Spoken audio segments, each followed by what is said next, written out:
things that we hear that are really important but may not be directly relevant to the current conversation, so we don't lose those threads. So definitely be capturing things here, we'll be capturing things there. Courtney's taking notes as well. And then we are recording this meeting just so everybody knows, so those who are at home can watch along too. So we just want to start with quick introductions, go around the room, hear your name. If you're here with an organization, if you could share that as well. If you're here as a citizen, let us know. So Councilman Derek. Darren Garrett, City Council. Dan Thompson, Success Bank. Alexis Henderson, Bloomfield Main Street. Great. You guys speak a little louder so everybody can hear you. Mercedes Mancia, AmeriCorps. Karen Presapio, citizen.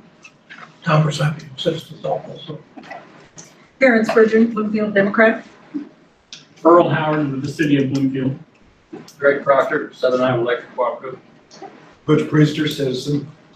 Earl Traxel, Southern Iowa Electric Cooperative. Brenda Johnson, citizen. Jen Cronin, Bloomfield Main Street. Ron Bright, Davis County Supervisor. Davis Harbor, City of Bloomfield. Danny Sampson, City of Bloomfield. Art Halverson, City of Bloomfield, through the AmeriCorps grant. Rod Day, Davis County Hospital. Darren Hamilton, Davis County Hospital. Doug Dixon, Bloomfield Main Street. I'm Ann Kimber with Iowa State University Electric Power Research Center. Bob Howard. Jeremy Karen, Iowa Association of Municipal Utilities. I'm Patrick McDougall, AmeriCorps. Olivia McDougall, AmeriCorps. Dave Stevens, AmeriCorps. Scott Moore, City Council. Dan Wigan, Mayor. Bruce Piper. Chayton True, Bloomfield Main Street, and business owner. Oh, welcome. So great, so we're gonna turn over to Ryan, kind of just a roadmap of where we're gonna go today. If you can stay with us for the whole meeting, we wanted to go until about 9:15. So we're gonna start with a presentation from Ryan and some Q&A, and from there we're gonna launch into discussion. And we'll start with an interactive discussion with the whole room and then do breakouts from there. So Ryan, you wanna jump in? Yeah. So everybody, I'm Ryan. I'm also with Cadmus. So I'm going to talk for a little bit and just kind of give some background on, what we think about when we hear energy independence, what some of the different things it could mean, where this project came from, and a little bit about Bloomfield's electricity purchases and consumption today. As you have questions, please stick your hand out. I'd love to answer any questions that you may have as we go through. I'm going to try and keep the presentation part of this pretty quick because I want the real focus of tonight to be hearing from you about your thoughts on what Bloomfield's electricity future could be. So we'll jump into it. And I'll start with this side, so I'll get in the way. So just quickly about us. So Cadmus, we're an international strategic and technical consulting firm. We work in a number of different sectors, including energy, also water, transportation, resilience, homeland security, public health, a wide variety of sectors. But one thing that our group does, myself, Julie, and Courtney, a lot of our work is on municipal energy planning and thinking through, how does a city set and achieve the targets that it may have in the energy sector. I want to talk briefly about two of our prior projects that are in line with the Bloomfield Energy Independence Plan. One was in King County, Washington, where we recently helped them develop a county energy transition plan of how they would achieve their targets of 2030 local and renewable energy targets in the case of what the county had determined they wanted their power to be. And also we worked with the town of Benham, Kentucky, which is a small town in eastern Kentucky with about 300 people. And we participated in a stakeholder-based planning process to look at what are their opportunities to reduce their energy costs, primarily through energy efficiency and a little bit of local generation. So this is a sort of project that really excites us, and we're really happy to be here with you all working on it. So energy independence, a little bit of background here. So the city has set a target to be electricity independent by 2030, and that means that over the course of the year, the city of Bloomfield would produce as much electricity from its own sources as it consumes. It doesn't necessarily mean that generation would match consumption at any given moment in time. Bloomfield would still be connected to the grid, would still be sending power back and forth across the grid, but that on net, the city would be electricity independent. So that's kind of the goal that the city has set. Now, as a municipal utility, Bloomfield, of course, has the Bloomfield Electric Department. The city has a number of opportunities to control its own power purchases that many communities don't have. Most communities don't have a municipal utility. They don't have the ability to determine where their power comes from, what types of power they use, and how local that is. Bloomfield is unique in that regard because of your utility. And the Iowa Economic Development Authority has selected Bloomfield as an energy independence demonstration city through this project to hopefully provide an example for the other municipal utilities throughout Iowa to think through how do they go about thinking about where they want to get their power from and what they want their future to look like. So through this project and through this grant from IEAD, the state has provided the city with funding to pilot a community energy independence planning process, which we're kicking off tonight and which will be continuing for the better part of the year with you all. So a little bit of background or the timeline of what this project is going to look like. We're expecting it to last about 9 months, and there's going to be 2 primary things that come out of it. One is going to be an energy independence guide and toolkit for communities throughout Iowa to use, a series of template documents and tools and resources that communities can use to think through what their energy goals are and how to achieve them. We'll be piloting that process with you all here in Bloomfield in creating a roadmap for energy independence in Bloomfield, which is going to be based on the input that we receive from you throughout this process about what your targets are and what types of policies, programs, initiatives you're interested in to help achieve those targets. Brian, Yes. does this include commercial, industrial? So this includes all electricity. So that's actually a really good point. So what we are looking at is all electricity consumed and purchased by the city of Bloomfield. What we're not necessarily looking at is other types of energy. So we're not necessarily looking at natural gas, we're not necessarily looking at transportation energy, but that would include residential, commercial, industrial, everything that's bought and sold by the city of Bloomfield. And I'll talk a bit more then about how the different ways we're going to be engaging the community throughout this process. But needless to say, this is ultimately your plan. It's not our plan. We're here to help you set targets and think through how you might achieve those targets. But it's really, really important that we hear from you kind of what you're interested in, and we have some back and forth about some of the ways to achieve that. So, as far as what energy independence may be, this can mean different things to different people. Different people may be interested in energy independence for different reasons. 3 of the main reasons that come to mind to me when I think about energy independence. First is local energy, meaning that it's power that's produced within a community, nearby a community, something that you see every day as part of your lives.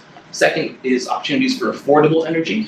We're able to produce your own generation resources or achieve energy efficiency at a low cost. You have the ability to control your own destiny and reduce your electricity costs by becoming energy independent. And third, for some people, this means clean energy, thinking about developing specific generation technologies that they want to see more of in their community. Some of the benefits, why you might consider pursuing energy independence. First is a real opportunity for financial benefits to the city and to its residents and businesses, everyone that buys power from the city, where you're able to produce your power from more affordable sources of energy. And this also provides you with a hedge on future prices of electricity, because it's pretty rare for a relatively small community to be able to control the price of its own power, because so much of this is dictated by global prices of oil, global prices of natural gas. But there's an opportunity through many of the types of energy independence projects that we're going to be talking about for you to really control what your price for power will be well into the future. This also ties in really closely to community self-sufficiency and resiliency by kind of charting your own destiny as a small community and thinking through how we're going to create our own power, how we're going to be energy independent. There's real opportunities to become more resilient to some of those forces that might change, say, the price of oil, price of gas on a national or global level. And finally, energy independence can really set the community apart from other communities here in Iowa or elsewhere across the country by really showing a city that wants to step up and produce its own power to become energy independent, to take control of its own destiny. So these are some of the things that we've heard from some of the initial conversations we've had in the community about why this plan is important to you. But of course, we want to hear more of that tonight. I also want to give a quick background of where this idea came from in Bloomfield and what's been done to date. So back in 2014, the Iowa Association of Municipal Utilities completed a study of Bloomfield's energy independence feasibility. I'll talk more about this in a minute. This was primarily a technical study looking at, what are the specific resources and cost-benefit implications of different types of generation and energy efficiency here in Bloomfield. The following year in 2015, Bloomfield took a few big steps forward. The city set a target of energy independence by 2030 and set that goal out there. Representatives from everyone also participated in a eLab accelerator program run by the Rocky Mountain Institute, which really helped the city define and narrow its focus and determine what it wanted to achieve here. And then it also started as a partnership with AmeriCorps and Operation AmeriCorps, and really expanded the energy efficiency efforts here in the community through residential energy retrofits and partnerships with businesses, which I'll also talk about in a little bit. In 2016, the city was named by Iowa as a energy independence demonstration community, with the target of, again, providing an example to other communities throughout the state, and specifically municipal utilities throughout the state that have the same control over their energy sector as Bloomfield does. Last year in 2017, Bloomfield signed a contract for a 1.8 megawatt solar project, which is the one of two generation sources that are owned by the city, or not, that are contracted or owned by the city of Bloomfield, the other, of course, being the electricity plants. And this project accounts for about 10% of Bloomfield's electric production. I'll talk more about that in a minute as well. And then this year, through this project, Bloomfield is launching an energy independence planning process through the support of the state's Iowa Economic Development Authority. So that's the project we're working on today. So this is really the culmination of a pretty long history of projects and goal setting that the city has gone through. So I talked a little bit about the 2014 Energy Independence Study, which was done by IAMU. And so this was looking at the technical possibilities for the city to become energy independent and what blends of resources could potentially be combined to get the city there. And the study demonstrated a pathway that was kind of relying on four main pillars. The first would be the implementation of energy efficiency programs that would aim to reduce energy consumption by about 20% over 10 years. The second is specifically looking to reduce energy consumption at times of peak consumption. So that's late summer afternoons when everyone's got their air conditioner on. Bloomfield consumes its most energy in the year. And by reducing energy consumption at those times, there's strong financial benefits to the city because of the way you purchase power, because if you're able to reduce your loads, then there's real financial benefits to you. The study also called out the possibility of using the city's existing electric plant to meet demand at times of peak load and also provide those financial benefits. And then finally, the study looked at the development of local energy resources, primarily wind and solar, to meet the bulk of the electricity needs. So now I want to shift gears and talk a little bit about the power supply here in Bloomfield and how some of the different organizations that are at play work together. So homes and businesses here in the city, they all purchase electricity from the Bloomfield Electric Utility, which, as I mentioned, is part of the city of Bloomfield's municipal utility. The city of Bloomfield purchases power from its distribution cooperative, which is called Southern Iowa Electric Cooperative, which serves a broader area throughout the region. Southern Iowa Electric Cooperative is in turn a member of a transmission cooperative and a generation cooperative, and those kind of refer to the different levels of the power system. Generation refers to generating power. Transmission is transmitting it to local areas, and distribution is distributing it throughout those local areas. So SIEC, which is charged with distributing power locally, ultimately purchases its power from another cooperative that SIEC is a member of, called Associated Electric Cooperative Incorporated. So this is primarily how Bloomfield gets energy, from AECI to SIEC to the city of Bloomfield to homes and businesses. The energy mix of AECI is primarily coal with a bit of natural gas, a good amount of wind and some hydropower. So this is where the bulk of Bloomfield's energy comes from. Additionally, the city of Bloomfield recently developed a solar project, and this provides about 10% of the city's electricity supply. And so that goes direct. That's owned by a company that Bloomfield has signed a contract for to purchase power from. So about 10% of Bloomfield's electricity needs are directly from that contract through that solar project, and the remaining 90% come through its cooperative agreements. That's a great point. Any questions on how this works or anything I've talked about so far? No, great. So a bit more on electricity here in Bloomfield. So the costs that the city pay and that ultimately individual residents and businesses pay is driven by two factors. The first is the total amount of electricity that the city consumes over the course of the year. That's measured in kilowatt hours, and so the city pays a kilowatt hour price for electricity. And the second is its peak demand, and that's what I talked about, late summer afternoons when everyone's running the air conditioning. That's measured in terms of kilowatts, and Bloomfield will pay a price per kilowatt on that peak demand. And the cost the city pays, about half is based on overall consumption, and about half is paid based on how big that peak is. So strategies that reduce energy consumption overall, or that reduce that peak, both of those provide the potential for financial savings to the city. Two other key elements of electricity here in Bloomfield. One, again, the Bloomfield Solar Project serves about 10% of both the electricity needs and the demand needs of the city. And the Bloomfield Electric Plant is used in emergency situations at the request of SIAC, but is also generation that's owned by the city of Bloomfield.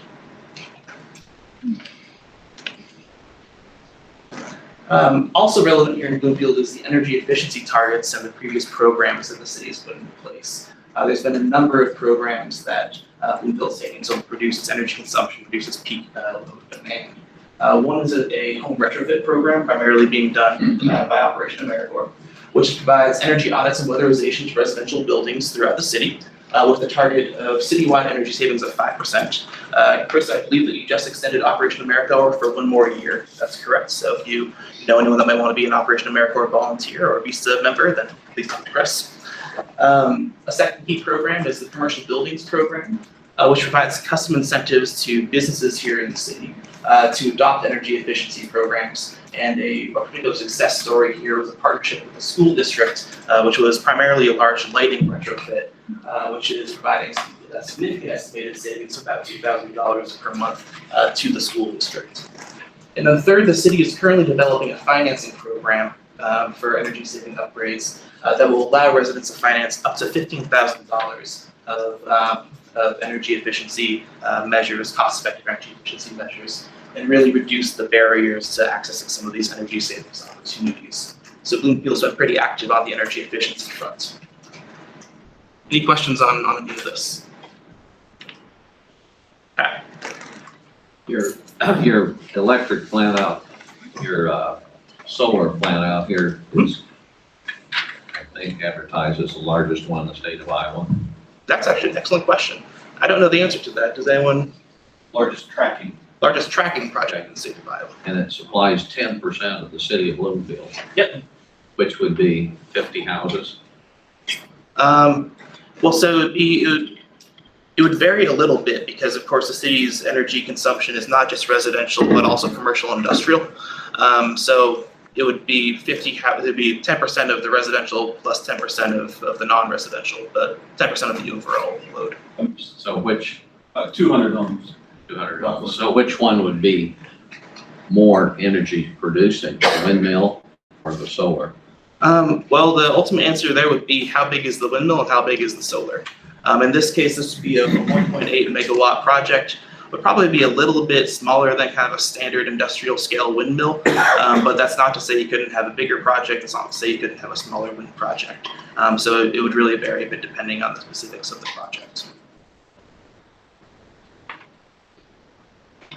Does that answer your question, or is there something else there? Just confuses me a little. So I'll talk about it a little bit more. So so by solar project standards, so a 1.8 megawatt would be a large solar project, but they do make them much larger. So it's not uncommon in other jurisdictions to see a 5 megawatt solar project or a 10 megawatt solar project. A single wind turbine might be around between 2 or 3 megawatts. So if you were to take a single industrial scale utility wind turbine, that would be a little bit bigger than the current Bloomfield solar projects. And also you would expect that wind turbines had to produce a bit more energy over the course of the year than solar, just by the difference between the two technologies. So if you were to take Bloomfield's current solar project and a typical wind turbine, that turbine would produce more power. But that's not to say that you couldn't simply add more panels to your solar project and have a bigger solar project than that wind turbine. Have you seen our solar field out here? I haven't had a chance to, no. It's amazing. You're saying though, the one enormous wind turbine would produce more than that solar field? It would depend. but you can certainly build a solar project that's providing the same amount of power. And you could get that from one project if it were the right size wind project. So you're talking direct current right now, not alternating current, correct? Right. And it also varies on the specific site and how much, so megawatts is the size of how big the project is, and megawatt hours would be how much power it produces over the course of the year. And typically, a wind project might produce a bit more than solar, but because your project is tracking, then it produces a bit more than a project that's not tracking. So you would really have to compare two specific projects and say, well, wind can produce more than solar, or solar can produce more than wind. It would really come down to the specifics of the two projects. So there have been new wind studies that would, the wind in southeast Iowa, Davis County could even, in years past, this area didn't produce enough wind to pay for wind energy. So, are there new studies out now that it's windier here than it used to be, or? Well, I don't imagine that it's windier than it used to be, and I'll have to admit that I haven't looked too deeply at the wind potential studies for this part of the state yet. I certainly intend to.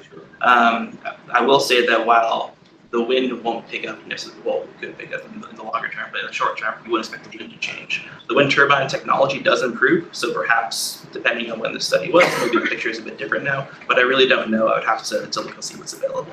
Part of it's the proximity to the AMRAD Mark Twain project and the Mid-American ITC transmission project that's coming up from Elmira, Missouri to Chillicothe, Iowa. That plays more into it than anything right now, is having land rights to put those wind turbines up to lower the cost of the plant to get to that transmission asset. Yeah, so as far as project economics, there's a number of different factors that could determine whether or not a given project, wind or solar, is cost effective. Which again, you really have to look at the specifics of a project rather than say like solar. Great. So when we think about strategies to achieve energy independence, there's really kind of three primary strategies that we see. Like all the different types of things the city could do kind of fall into one of these three buckets. One would be achieving maximum energy efficiency systems and looking for any cost-effective opportunity to reduce electricity use. Achieving this means two things. One, it means because you're achieving cost-effective energy efficiency potential, that you're reducing your overall cost of energy. The second is that it makes it easier to become energy independent because you're reducing the amounts of electricity that you would then need to develop generation resources to serve. So that's step one. Step two would be to flatten electricity loads, and that means to have, instead of something that peaks over time, to have something that's a little bit flatter. And that means reducing those late summer afternoon peaks. And this is really important, again, for two reasons. One, because a lot of the city's energy costs are built around that peak demand amount. And so anything that's going to reduce that, flatten out the load, is going to provide important financial benefits. And the second, this also means it reduces the overall amount of generation capacity that the city needs to have access to meet its energy requirements. And the third would be to develop local generation resources, which would be able to meet the load that you still do have, and to make sure that there's adequate supply to meet your electricity needs. So as we talk through some of the different things that Bloomfield could try to achieve, this is kind of a framework that we think about as far as like how we would funnel some of those opportunities. How do you flatten the load? Yeah, so How do you get the guy to turn off his air conditioner? Right, that's a really good question. You won't ever entirely flatten the load, but there are different types of things that you could do. Like you could incentivize, say, if there's a larger commercial building, then you could say, well, something that some of the bigger utilities will do is have partnerships with larger customers and say, hey, at this particular time of day, for those who really have the opportunity to turn off their load, we'll offer a financial incentive for you to not use power for these 2 hours or something like that. There's a few different strategies that are available, but there are some ways where you can kind of attack your Rate structure's another one, Tom. Exactly. Rate structure, by setting the price, if you charge for energy, you charge demands. And that demand charge aligns with that peak time. And it comes to the price. You can actually save money by using electricity outside of that peak time. If you choose to use it at that peak time, you will have to pay a little more for it. Exactly.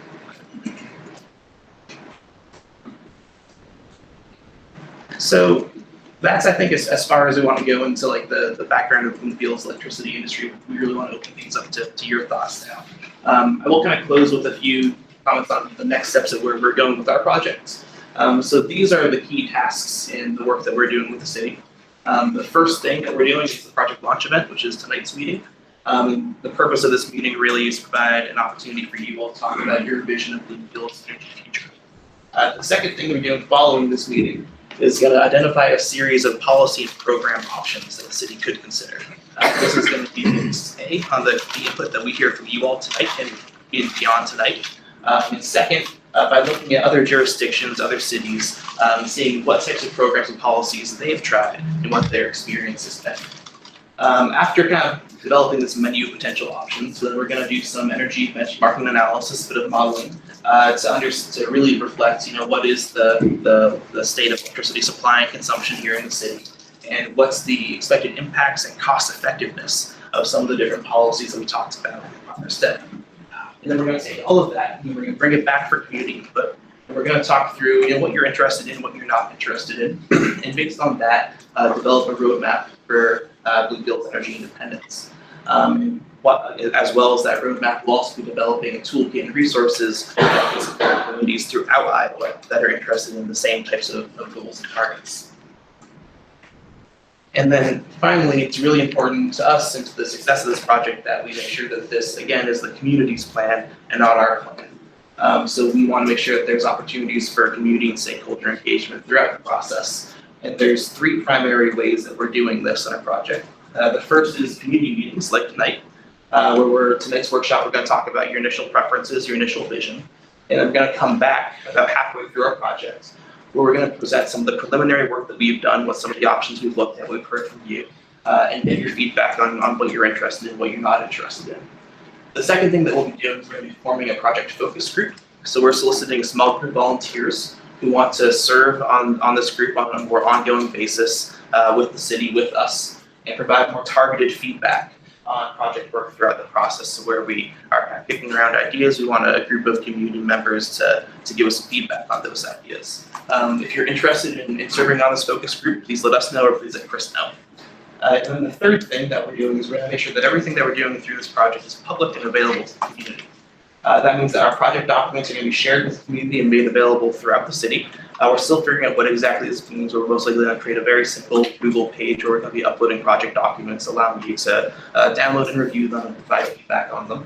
And we're going to make sure that we publicize these documents and regular updates from the project team on a regular basis, and that we're regularly soliciting your feedback and providing an opportunity for you to weigh in on the work that we're doing. And so with that, I think I'll pause for any questions anyone has on anything that I just covered. I have a question. You talked about peak power, and let's see, Bloomfield has a motor generator set that provides peak power, but that motor generator set, I'm not sure when it was installed, but that's really old. And I can't see it. I can't see a city depending on that for peak power. I mean, it's a piece of equipment that needs a lot of maintenance, a lot of care, and it may not be there when you actually need it because of that, because it's age.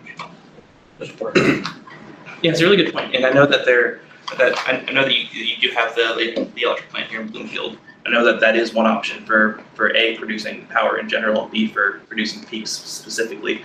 We're still learning about this. I know the one thing that we're hearing a lot of interest in the community about is how can we use that to our advantage in this process. So we're absolutely looking at it, hear you loud and clear about some of the concerns you may have about it. We would welcome everyone else's feedback about this as we get into the discussion. Yes. I just want to clarify, right now, it's not being used for peak power production. Just want to get clear, right? Yeah. No, I understand that. Okay. You're talking about using it in the future. Potentially. You may want to go further than that. Those units were involved in the 2015 wholesale contract with Southern Iowa Electric. And part of that price negotiated was that Southern Iowa Electric could sell that capacity on the market. So that's where that stands right now. I had a question about our solar array producing 10%. Is that over a year, an estimate for over the year, or is that at any one time, or? Yeah, so that's an estimate for over the year. So and that's gonna vary pretty significantly over time. Like in the middle of the night, it's gonna produce 0%. At noon, it's gonna produce much more than 10%. But over the course of the year, it'd be about 10% of Bloomfield's current electricity needs. What, do you have the 5-month data from that solar array? What's been producing thus far? So that's based on the contracted amount. We haven't seen performance data from the array yet. No metering data? I haven't seen it. So this is just based on the what's in the contract for the array.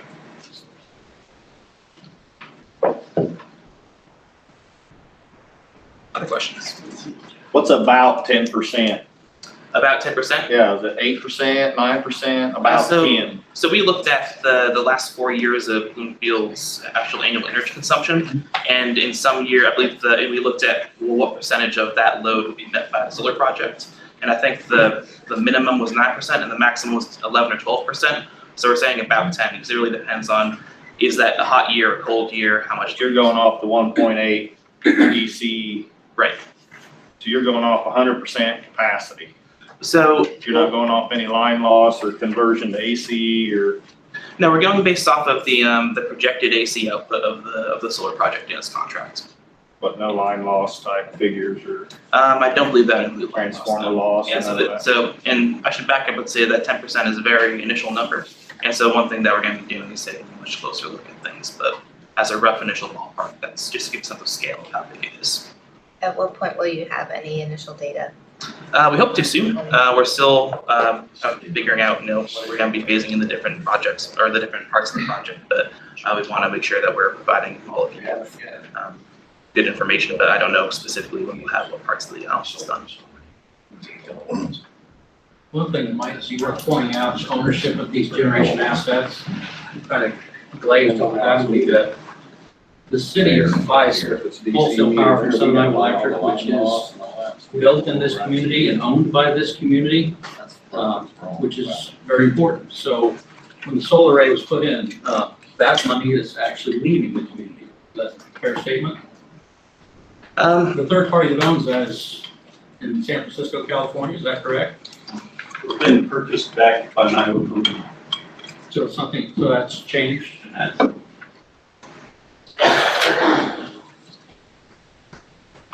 What's the fuel source for the local generation?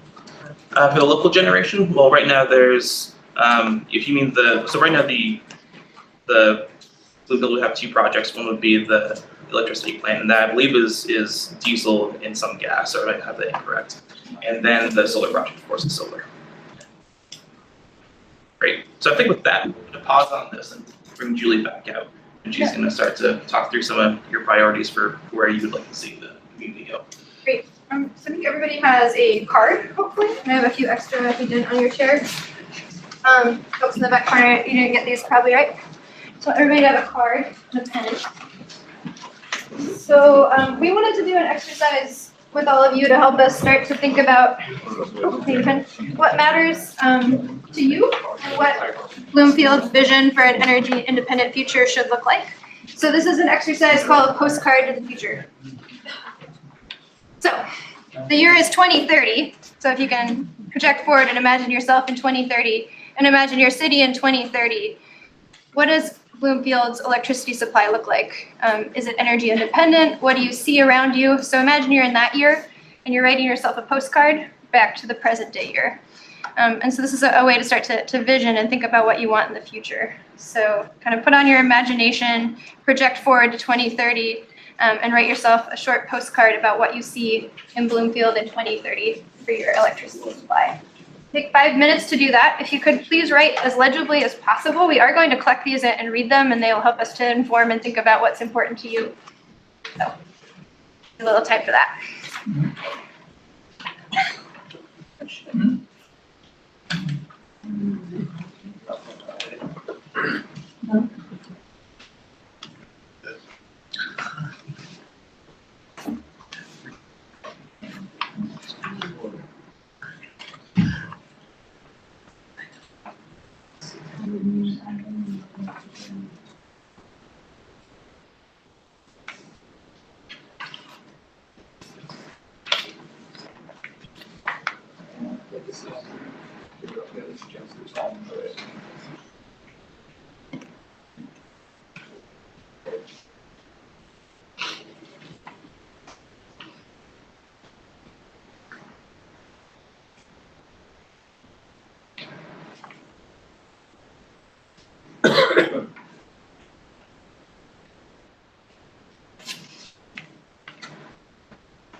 There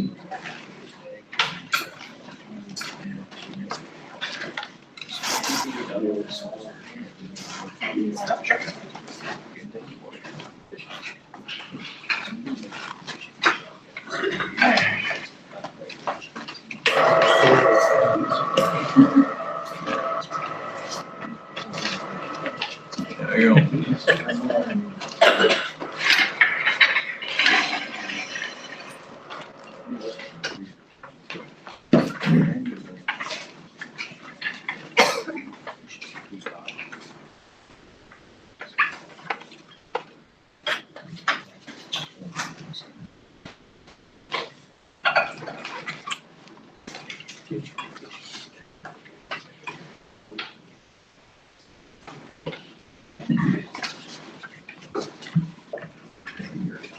We're gonna be 90 years old.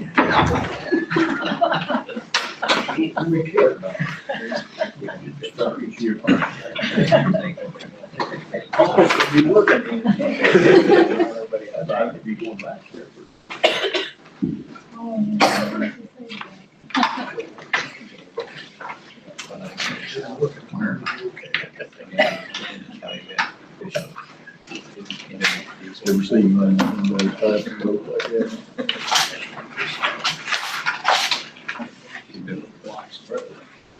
Just hang away. Just done did the good part.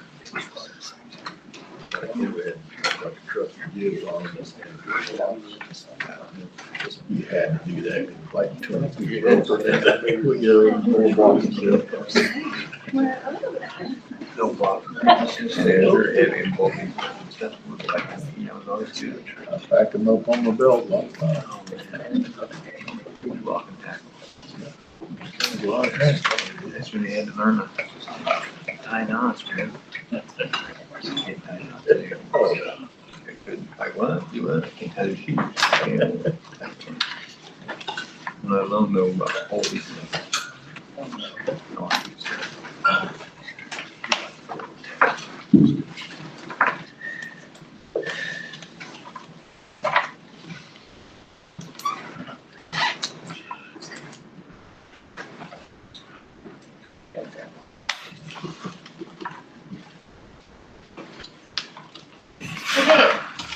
Okay, if you're done, if you just want to raise yours up.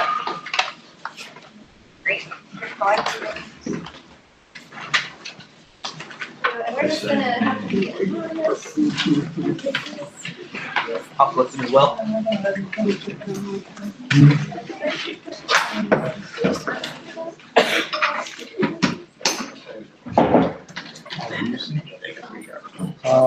Robert,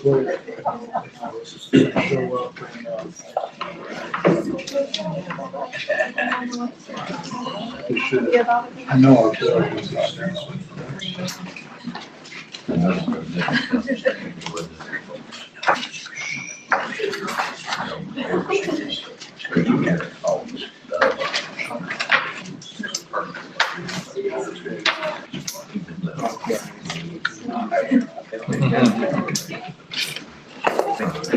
All right. So what we're gonna have to do is Brian's gonna read probably about 10 of these. We can see how far we get. And we'll start to see what themes are coming up out of what we see written. And then we will take all of these and read them all and type them up and share them publicly with everybody anonymously, so you can get a sense of what everybody wrote on their postcards. Start thinking about what 2030 looks like. So I shuffled them, they're anonymous. Ryan, you wanna go ahead? All right, and apologies in advance, I can't read anybody's handwriting. Let's hope you're legible. All right, so we achieved our energy independence, but lost our relationship with our energy sources. Now a tornado destroyed our solar array and 2 windmills. What do we do now? All right. Want we keep going, or are you doing these? Go through some themes. Okay. All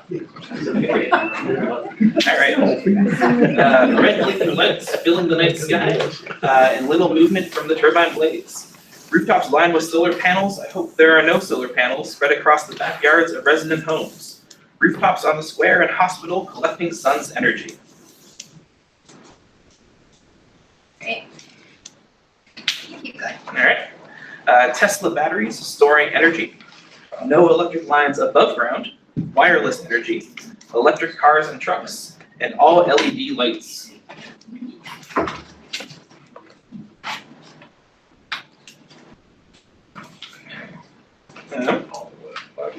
I see this was a picture. It's got the sunlight bearing down on some solar panels and connecting to a house. And there's a sign that says storage. And there's a note that says when the economics get better, or when the economy gets better.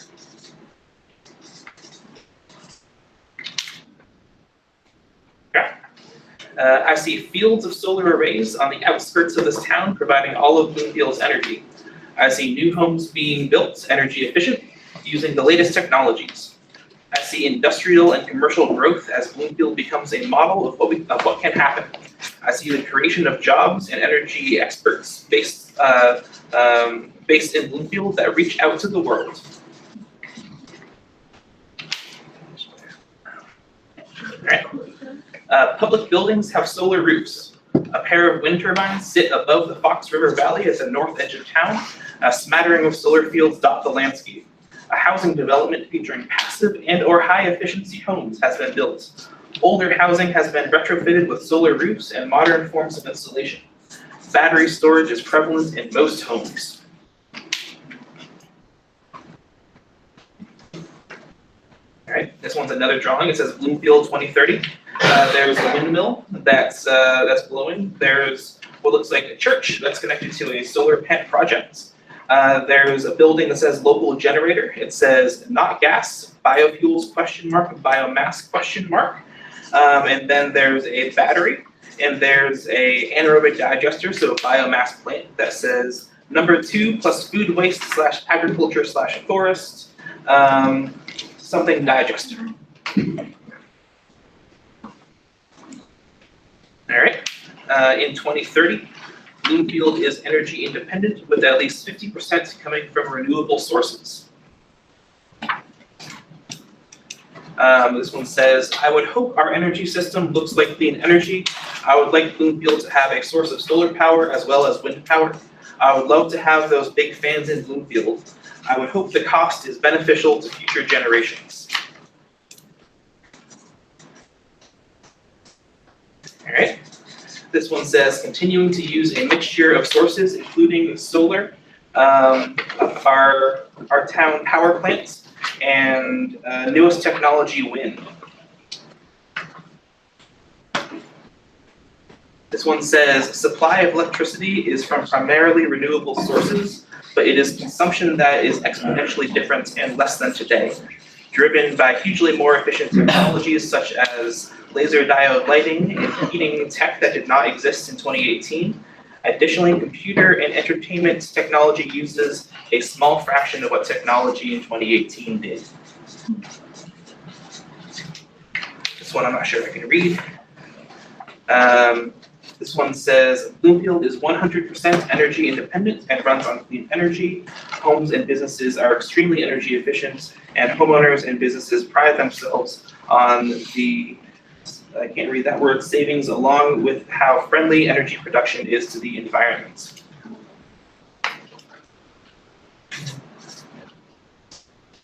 This one says, independence with solar and wind combination, backup with nuclear fusion generators, no purchase of transmission energy. Energy is all local to the county area.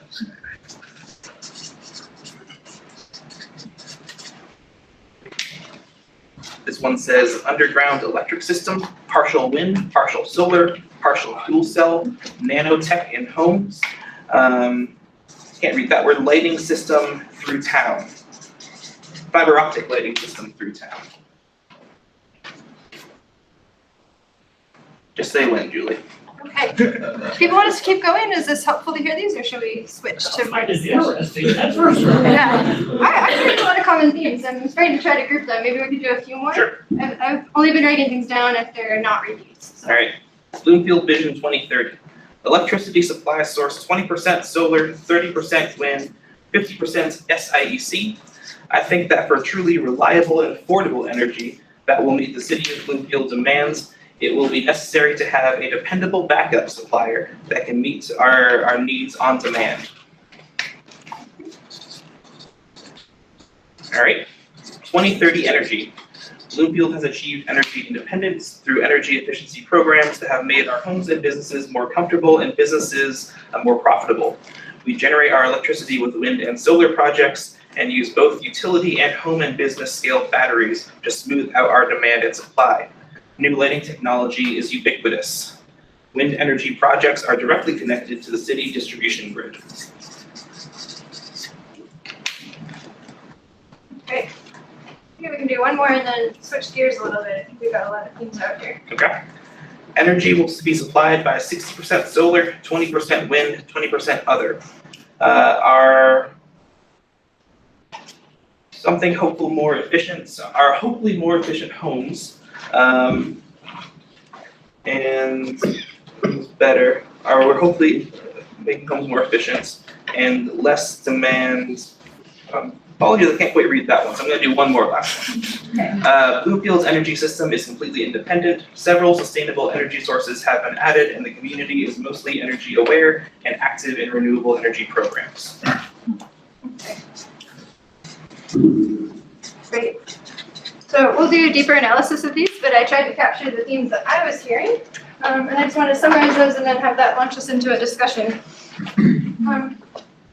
So big theme sounds like it's clean energy or renewable energy, whatever word you choose. So a good mix of sources. Wind, I heard a lot about solar everywhere, small scale on households or businesses, or large scale outside of the household level. Heard about biomass, heard about energy storage, heard about nuclear fusion. So a whole bunch about a bunch of different energy sources that the city could have. Heard a little bit about electric vehicles as a connection to those energy sources, and then about power lines being underground in the future. Heard that on a few. In the efficient building space, we heard about homes and businesses being highly efficient, retrofitting older, less energy efficient buildings. I'm thinking about new lighting, passive house technologies, really capitalizing on new technologies that aren't yet available. Heard about economic development and how all these efforts would hopefully connect to job creation, building a local economy. Heard on that first one about disaster preparedness, kind of spun that tornado frame to a more positive outlook there, but as an important priority. And then I heard a few common themes that I just put along the bottom, but that people are have a more increased awareness about energy independence and renewable energy. Heard about the importance of local, whether that be defined as city or county. Heard about affordability being important and having a backup supplier for the city. And then I also heard about reliability. I'm pretty sure I heard that one as well. So I wanted to put that out there as a start and continue to build this conversation. What we really want to know is, what does energy independence mean to all of you? So based on your visions, this is some of the ideas, but we can continue to build out this board a little bit more and start to get some more nuanced opinions as well, beyond what I captured here. So just wanted to have an open discussion. I think since there's a lot of us, if people don't mind just raising their hands, and I'll try my best to make sure everybody has a chance to speak. And then just want to ask that we remember these ground rules as we jump into discussion. Again, try to let a lot of people have a chance to speak. If you're finding yourself speaking a lot, be present, have an open mind. All ideas are welcome. So what do you guys think? What's missing here? What would you want to add? Any nuance to this that you want to raise about what energy independent Bloomfield would look like in 2030? Are you all stunned? Where does the money come from? Are there grants? Are there? Okay. Oh. Good. So I think we'll capture questions like that over here. Because we saved 10% on our electricity. Yeah, great point. So I think we'll get into the logistics a little bit earlier, but a great question, how to pay for this. And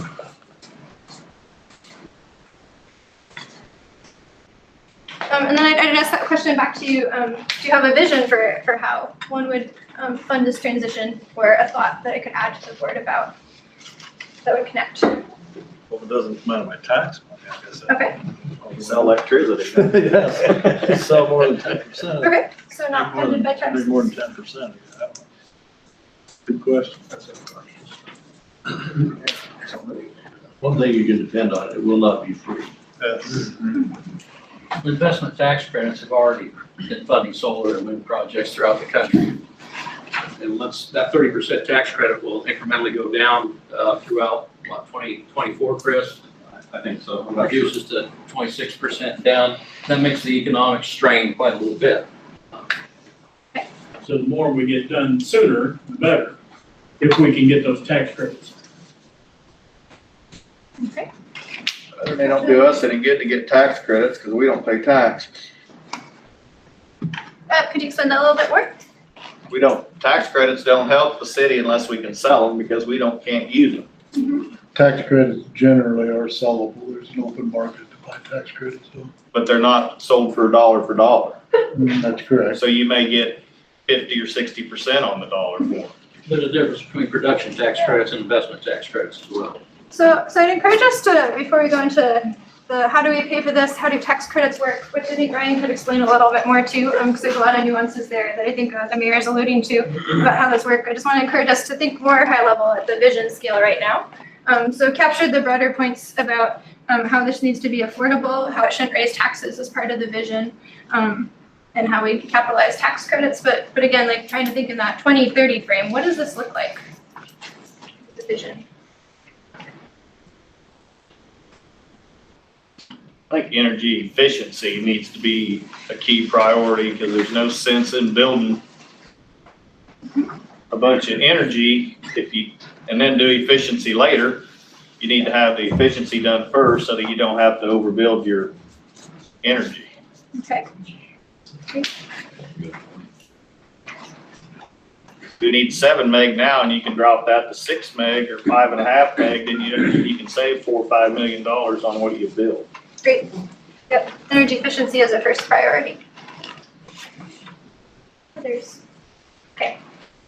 2030, anything else that's missing from this about a 2030 vision? What you want?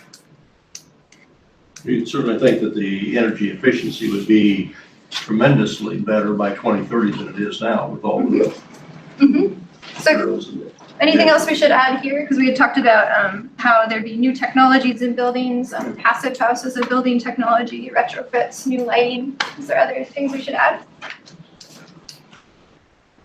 Is there any sources we're missing besides wind and solar? Yeah, biomass. I'd ask this group that. Any other sources you don't see up here that you think are important? They need the talent to take care of all that too. Water?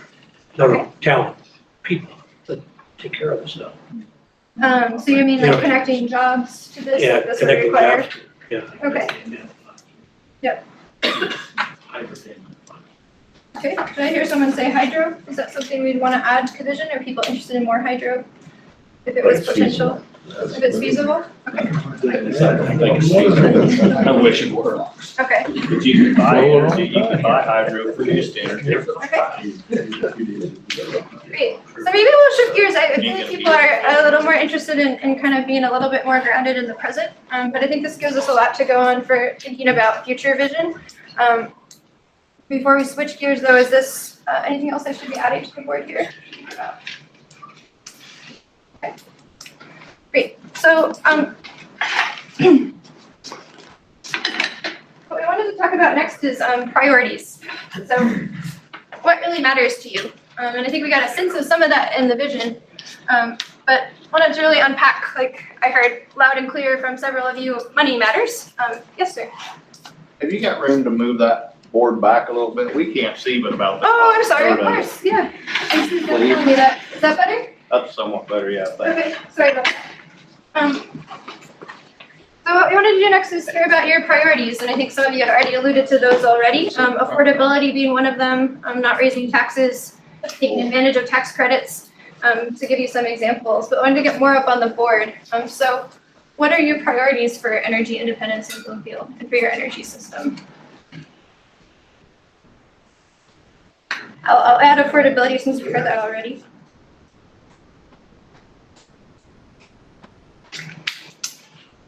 Efficiency. Efficiency? Okay. Great. And can you tell me more about the efficiency priority? Why is that really important? Well, if you can cut a house down that uses $500 a month down to $350 a month, then you don't have such a big peak demand and you can be a lot more energy independent because you don't have to produce as much or buy as much. Okay, so it's important for using less energy, being more independent. Great. Reliability, no business or wants their power to go off. We are married to our computers. When the power goes off, we're like fish out of water. Okay. So reliability, very important.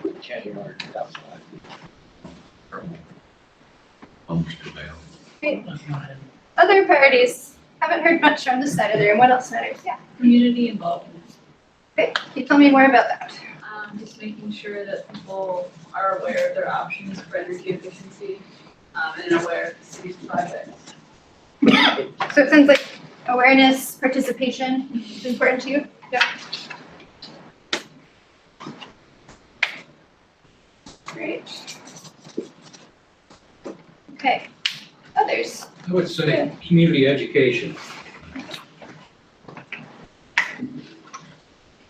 And what does that look like to you?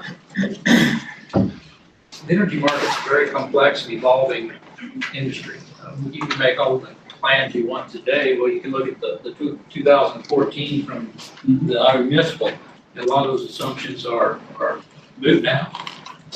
We look at the last political election, clean power plant. What we assumed was going to happen did, and it's changed the industry in the last couple of years.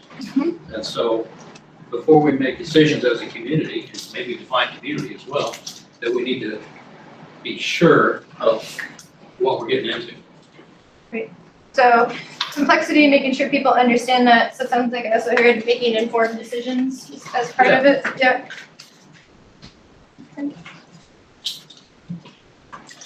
Okay. What else?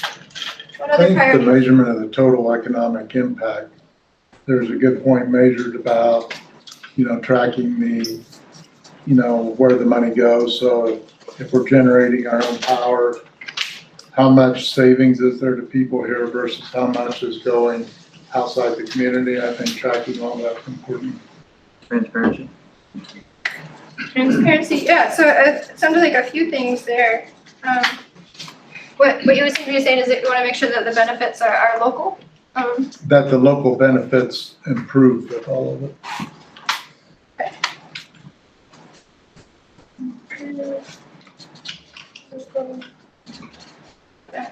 So for example, if the city is considering an energy project, you want to know about how it's structured and who's going to benefit and what it would cost. To There's really always some dollars that go outside the Yeah. community, but if you can do a project and the local economic impact improves over what it is now, then Great. you've generated more economic Goods activity. and services that you purchase, jobs that have created, those people, those dollars stay here. And I know this, there's probably a lot of different opinions on this, but do you want to talk about, when we say local, what are people thinking? And it's okay if there's different opinions, but want to explore that topic a little bit. So maybe Dan, if I can start with you since you I view mentioned it as, it. I know we're talking city here, I view it as the county, but Yeah. And maybe even a little further out. I think that's important. That depends who's paying for it. If it benefits the city, if yours in the county, you don't want to be strapped with the cost of Okay, benefiting the city. so it sounds, could I use the word maybe fair or equitable about who's paying? So essentially, if you're paying for something, you should get the benefits from it, is that kind of fair? Other thoughts on that? The local could be the city, it could be the county. Principle of fairness. I guess when I was thinking of it being countywide, I'm thinking of the economic benefits, not Okay. necessarily the costs. Mhm. Got it. So that's a good point. So local can be a lot of things. It's just a question of who's paying for things, but also who's benefiting from it. Yep. And how do you attract the skilled trade that's gonna be needed to service whatever this energy looks like? The energy efficiency, there's lots of people I think that would like to make their homes more energy efficient, but finding those workers to come in and do it. Great. We have that kind of on our question list over here, how to attract skilled tradespeople to do this work. Great. Maybe workforce development as the priority. Okay. And wind and solar seems to be the primary sources for this where we don't have any wind and solar local companies or anything. Yeah, so it sounds like a connection here on the idea of workforce development, and we want to understand that a little bit more. What does that priority look like to all of you? So I've heard that there's not companies here currently. Does that connect to what you might want to see? It'd be great, but I don't know how you're gonna attract. And would it be sustainable long term? Things are moving quick.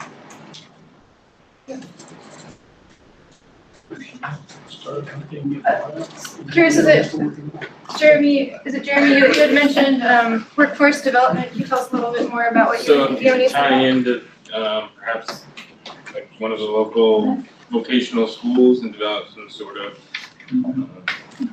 sustainable energy trades program that then works its way up through to potentially tie into a 2-year community college program. Okay. Connections to vocational programs, training opportunities. Okay,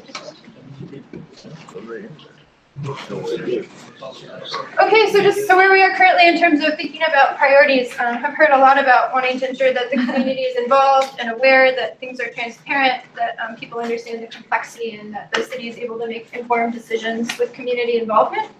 That local can include the city and the county for both benefits and costs, but there needs to be a principle of fairness in how that's applied. We want things to be affordable. We want there to be an economic impact that's understood and benefits us locally in particular. Think about workforce development as a priority. Is there an opportunity for vocational programs? And then efficiency as a priority generally, because it's important for using less energy. Reliability as a priority. I'm curious because on the other side of the board, when we thought about vision, there was a lot about the different technologies that were of interest. And I'm curious if any of those are priorities, or if when you were talking about those technologies, what underlies them and made you think about those, adding in that. I'm just going to say that when you're thinking about the complexity of evolving markets, I think capturing as much economic benefit from these projects as you can involves playing in those markets and being smart about figuring out what you can offer into those markets, because because you are connected to the outside world. If you can use these technologies that you're developing in Bloomfield to suddenly participate in those markets, the mechanisms are still evolving. Energy efficiency, you could bid into the market in some future scenario. Capacity, you could bid into the market. You might have fast ramping resources that you could bid into the market. Those are economic streams of value that you could capture. So you need somebody who can think about that as well. So, and you're talking about if Bloomfield generated energy and could send it out. Is that what underlies that? Or energy efficiency, the using of, the offering of an energy efficiency resource at critical peak times becomes something of interest. Okay. Great. Other thoughts, other priorities for Bloomfield? Yes. I think maybe visibility in the accounting would be another part of it. And can you tell me a little bit more about that? Well, for 40 years, the electric department's been the cookie jar for Bloomfield. When there's any other projects come around, that seems to be funding. So not all of it is electrical costs. Mm-hmm. Okay, visibility into accounting. Others? Anyone we haven't heard from? Anything else to add?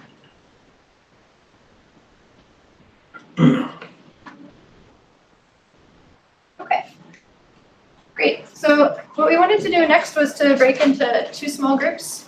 So we'll take what we have for the vision and the priorities, and that will help to inform the work that we do next as a project team. Because basically there's a whole universe of possibility out there for what Bloomfield could do to be energy independent. So using the vision and what we understand from this group about what's important to all of you, and then these priorities, that can help inform this initial list of options that Ryan, Courtney, and I will look at and develop, and then come back to you with more information on several months from now. But what we want to do next is break into 2 small groups and have you help us take this to the next step as well and start to think about challenges and how they connect to solution sets for Bloomfield.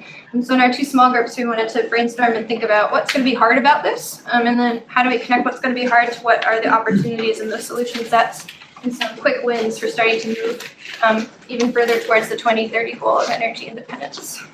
So I know people might need to take a quick bathroom break, so I was going to suggest we take a 5-minute break. And then we have a breakout room down the hall, and then one group will be here.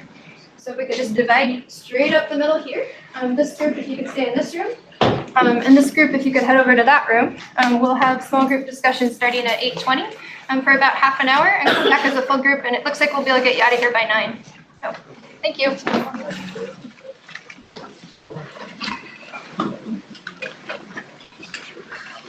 Here. Yeah, I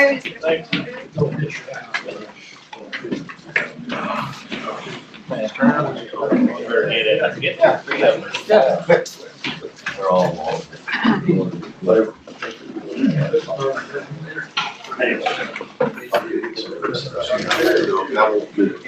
Yeah, everyone also please help yourself to snacks in the back of the room. Come on,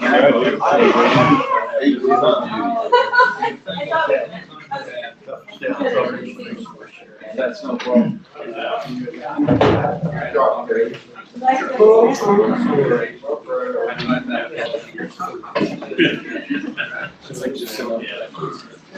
I don't know.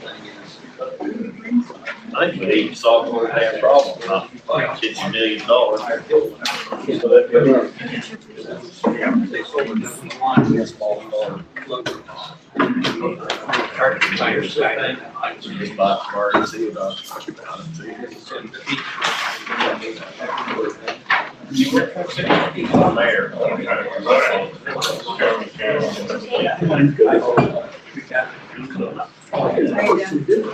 No, because too many people leave the area and go working in.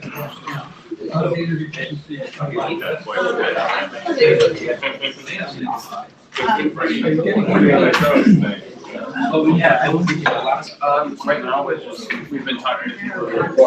Yes. We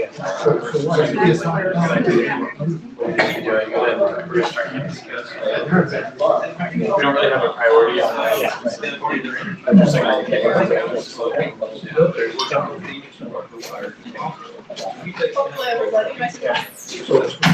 Yes, we're gonna go to your deal.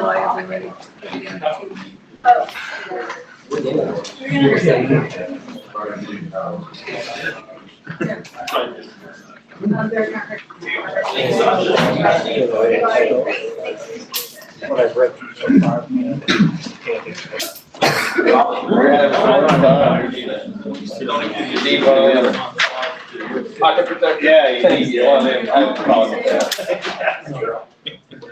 you want to be organized? What's up to you? Yeah. See that. You didn't even get a name tag. I'm trying to be anonymous tonight, I don't want to reputation. So that's over. That's okay, I thought maybe we were. Play cover chair. Really,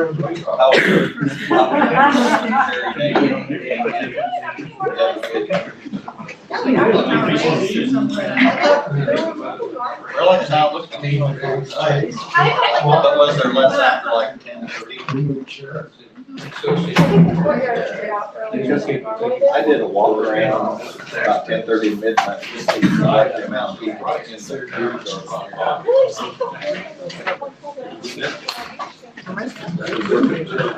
I don't know why. There haven't been more people.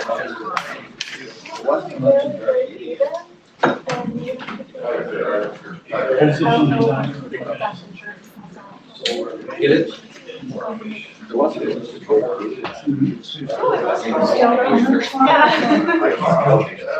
saw Joe.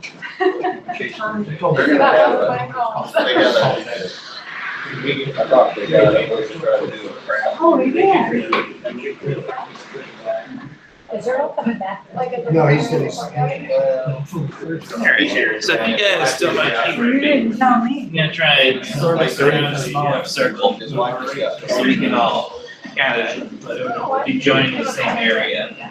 So I could ask people towards the back to move towards the front, and we'll kind of arrange ourselves in a big old shoe around the middle. You're the head man. So what do you do? I know what not to close fire.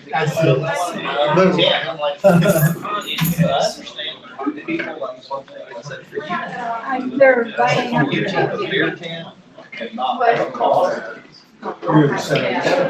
Alright, maybe.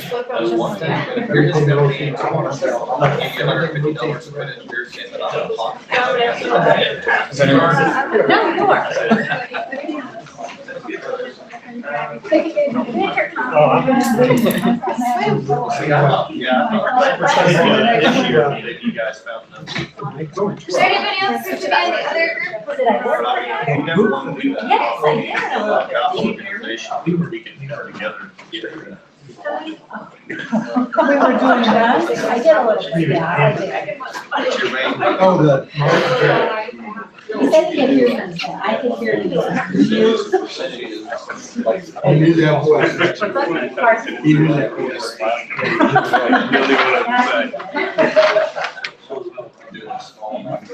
Make it nice and cozy. I don't know either. So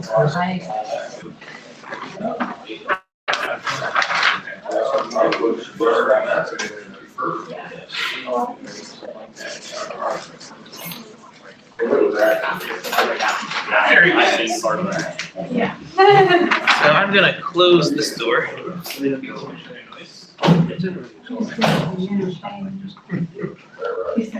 So, then. There you go. Alright, so for the next half hour or so, we're gonna talk primarily about 3 different things, kind of building on what we just talked about as a big group. The first thing that, I'll move this back. The first thing we're gonna talk through is what some of the challenges you see are that help you reach the priorities that we just talked about as a group. If we're talking about challenges, we're gonna talk a little bit about some of the opportunities that you see to overcome some of those challenges. And then third, we're gonna talk a little bit about what you see as some of the quick wins, things that can be done in the relatively short term or medium term to start to make progress on some of the priorities that you've outlined. So the first thing that I'd like to ask is, when you think about these priorities that you just outlined as a group, please come in. When you think about these different priorities you just outlined as a group, what do you see as some of the challenges to meeting those priorities? Education. Education. Say more about that, education. Well, educating the public and keeping them informed to be able to make educated decisions. Yeah. Does anybody else have any thoughts on the education component of this? What that might look like, why that's hard? People need to understand their own energy use before they can make larger decisions. That's probably gonna be the toughest one. Keep them, getting everybody informed. Expenditure to gain that education. They've got to want it, they've got to care about it. Right. So I'm hearing a real dollars and cents, gotta understand. You're gonna have implications to are. educate the decision makers too. Just because they got the chair doesn't mean they have the background. So I'm gonna write community.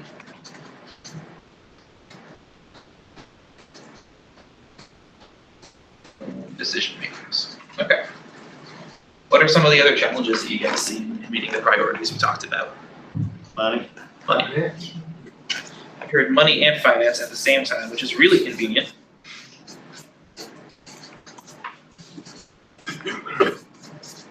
And I wonder if you could talk a bit more about that one.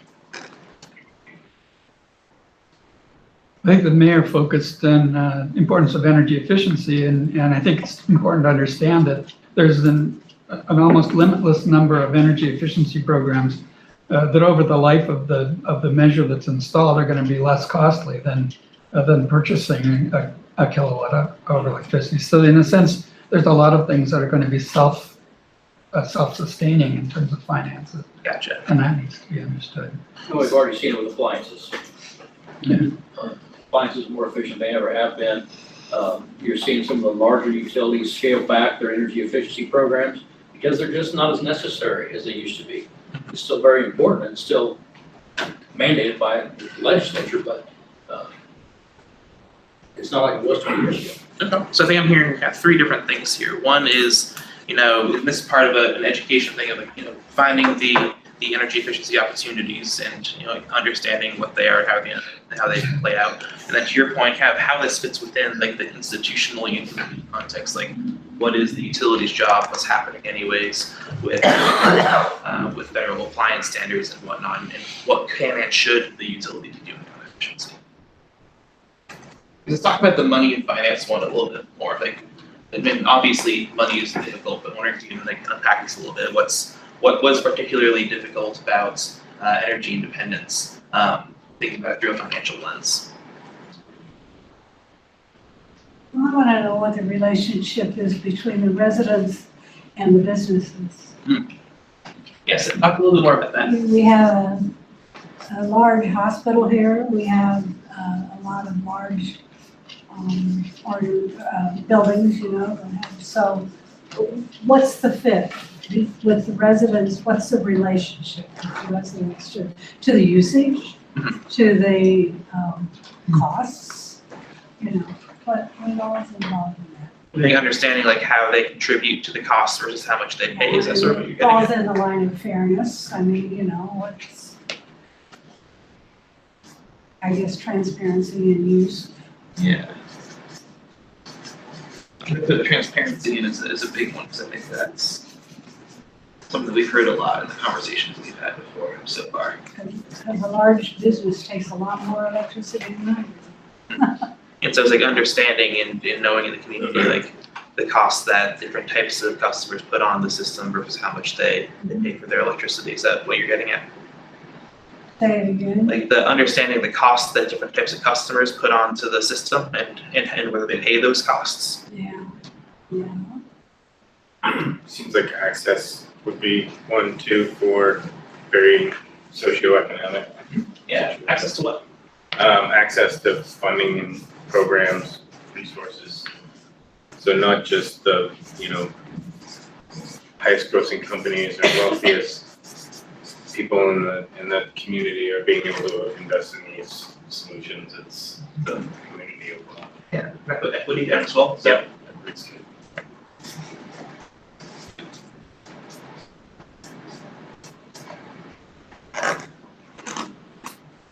Maintaining the systems would be a challenge, I would think. Sorry. Anytime you have more assets. Yeah, I think to add to that, skilled labor, I think was brought up in the other session. Skilled skilled craftsmen, I think that's gonna be a challenge. Skilled labor. Great power comes great responsibility. Other thoughts? That can also be a plus, because it means local jobs. There's something money into the economy. You pay for maintenance one way or another. You're paying the super co-op in Missouri for maintaining the power plants. You pay somebody to maintain the solar system.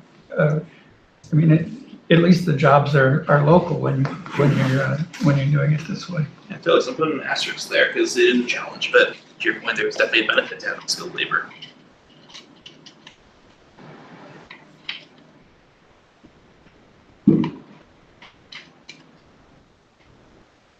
Other thoughts?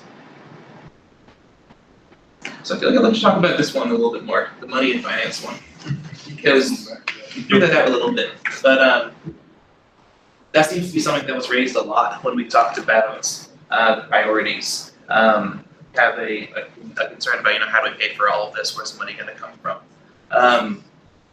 Anyone have any thoughts on like how this is challenging in the energy context specifically?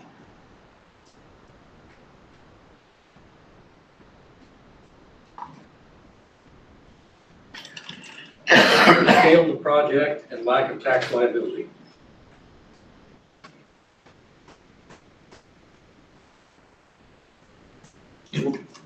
Talk to me more about the scale side. What do you mean there? Well, one thing that bigger utilities have is economies of scale. So it depends on how you're evaluating the performances and price per kilowatt hour. Well, that's moving with when you have an energy and demand component. There's a lot of moving parts And at a smaller scale, it's a little more challenging. Right, so Bloomfield being a smaller utility, they're gonna be assessing things to suit their load, perhaps they'll be less affordable. And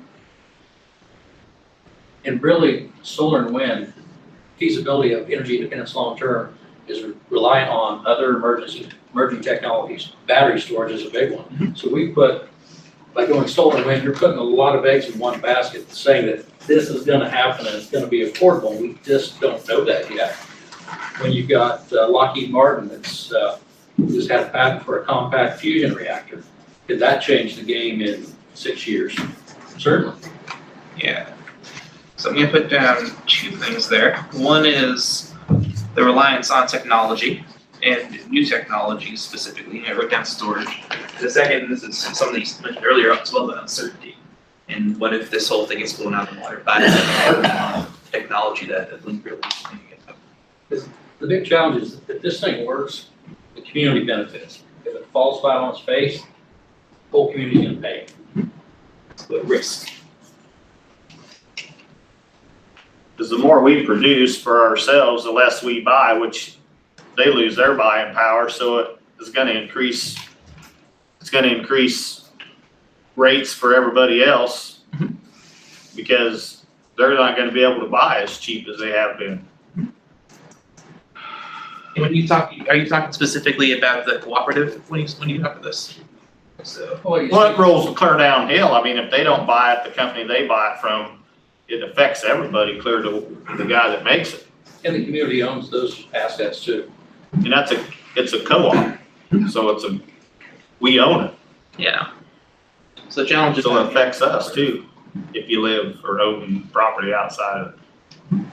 If you're a member. Yeah.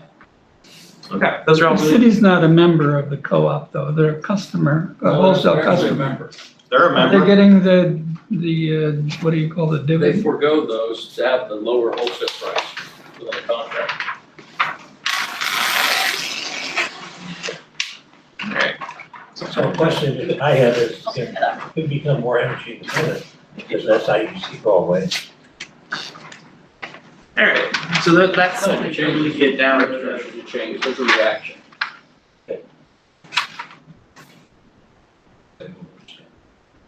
Well, you may not be charged as much for energy, but when there's a demand on the system, somebody's gotta have, there's a difference between intermittent resources of generation and dispatchable resources of generation.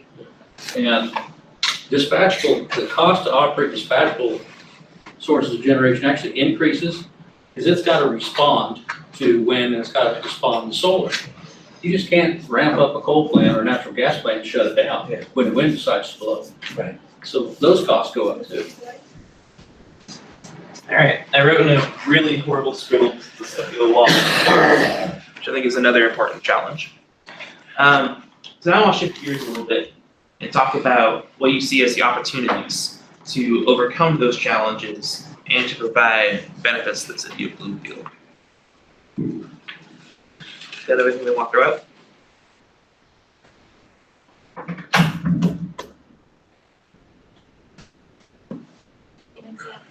Be an example.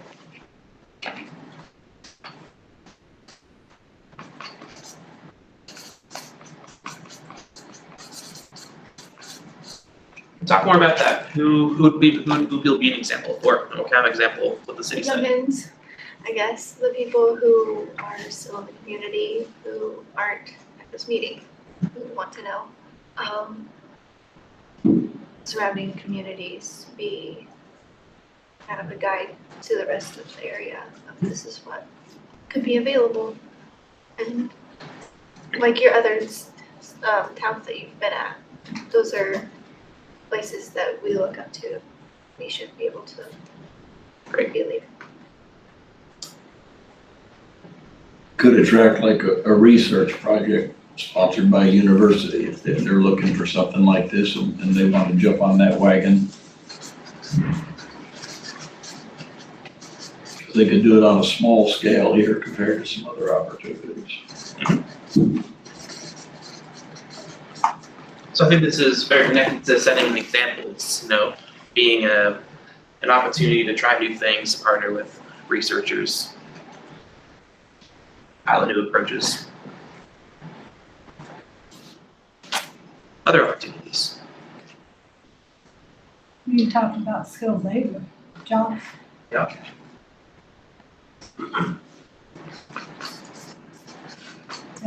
That attract people to the community. There has to be some form of education for those skilled jobs, so maybe, what do they call them? Vocational. Be able to create a vocational school.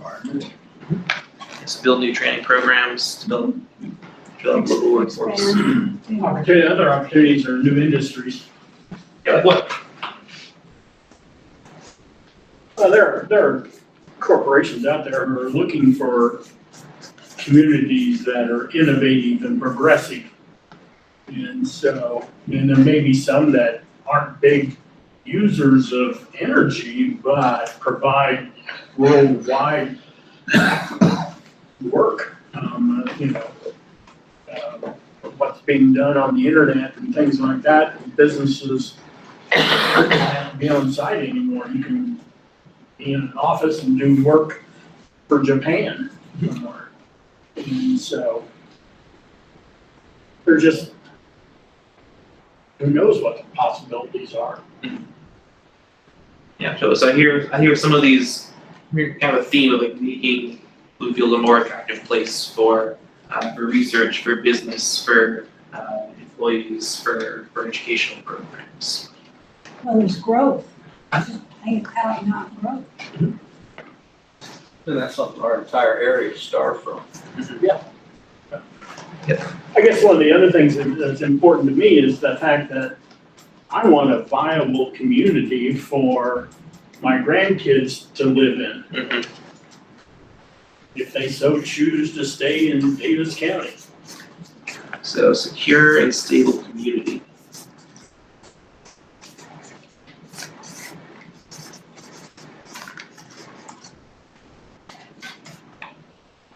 And in that has some nice amenities and, if we don't do anything and we think we're staying stable, you're falling behind. And your Main Street's gonna look like Main Street Milton. So, if you haven't been there, go take a drive, because there's nothing there anymore. And Milton at one time was a pretty viable town. Efficiency from the local generation sources Yeah, what kind of efficiency do you need? in power production and delivery, the line losses. Yeah, so talk me through that. Like, so why is there greater efficiency for local generation? Because it's being generated closer to the community rather than being transmitted over. It's like the technical advantage, so there's less, because you're not shipping the electricity further, there's less.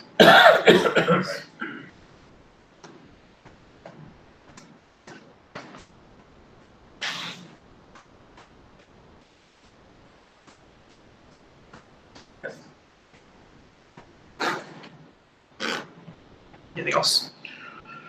I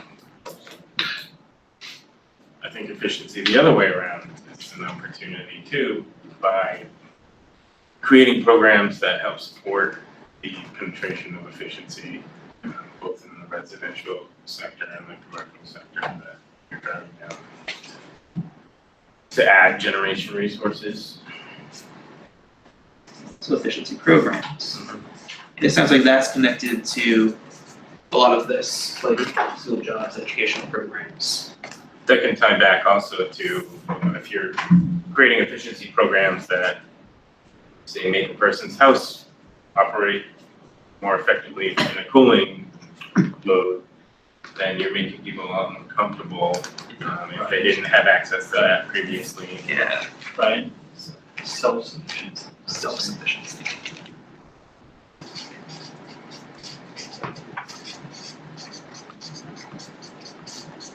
So self-sufficiency. And I think you also heard with the cooling piece, I feel like there's also a little bit of like improved More environmental quality. Yeah, that's the thing.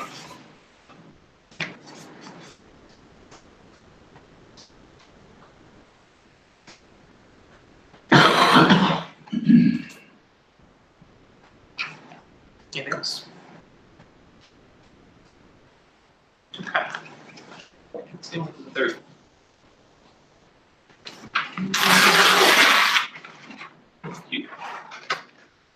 Alright, so we've talked about a few little things, and now I think we should kind of get to where the rubber meets the road a little bit.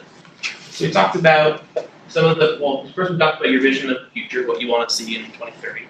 And we talked about what some of your priorities in thinking through Bloomfield's energy independence are. We talked about what's going to be hard about it, what's going to be beneficial about it. And so when you think of like some of the things that the city can do happen in the near term, some happen in the medium term, some happen in the long term. I'd like to talk a little bit about what could happen in the near term. Like, what do you think some of the immediate opportunities or things that could happen here in this community could be that could, you know, help overcome some of these challenges or help reach some of these opportunities? Anything kind of tangible that you'd like to see happen in the short term? I think about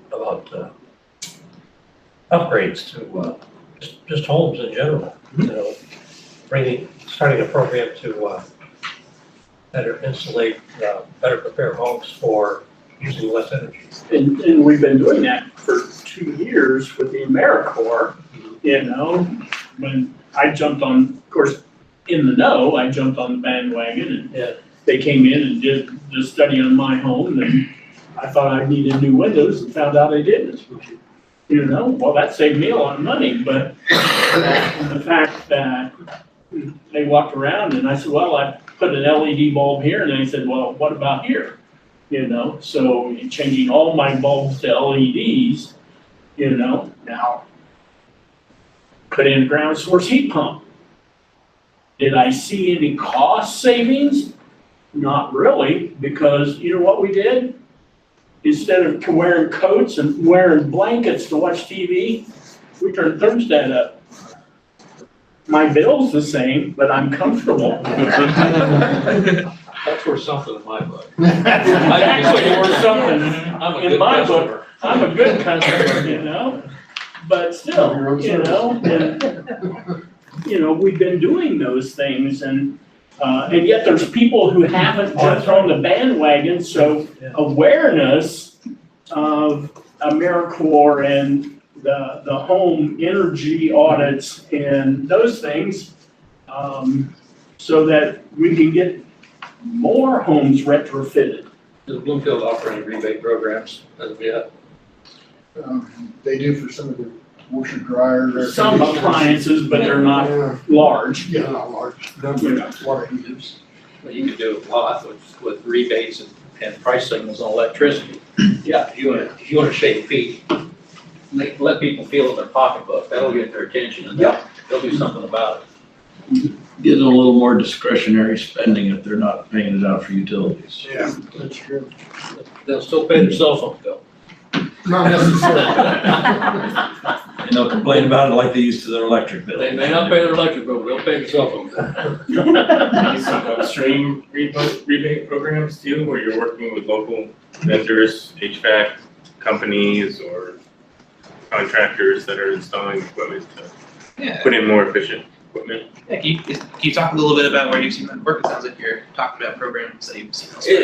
It's worked in other municipalities and it's worked across Iowa. There are a lot of, especially in American and Alliant markets, they've worked with supply houses and their vendors to identify products that qualify and then train the vendors. And they develop an incentive that goes through the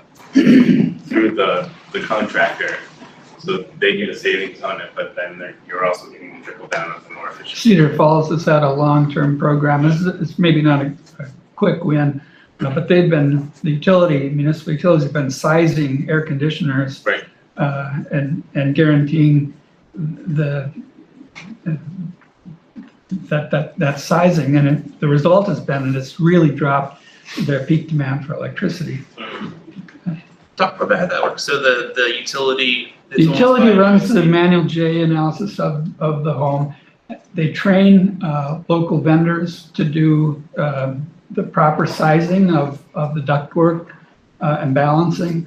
And so when an air conditioner goes in a home in Cedar Falls, it's properly sized for the building. So you're not oversizing air conditioning, which when it comes on peak is responsible for a significant part of your peak demand. And so that means both that the home isn't consuming more energy than it needs to, and also the homeowners are paying for a larger AC too, right?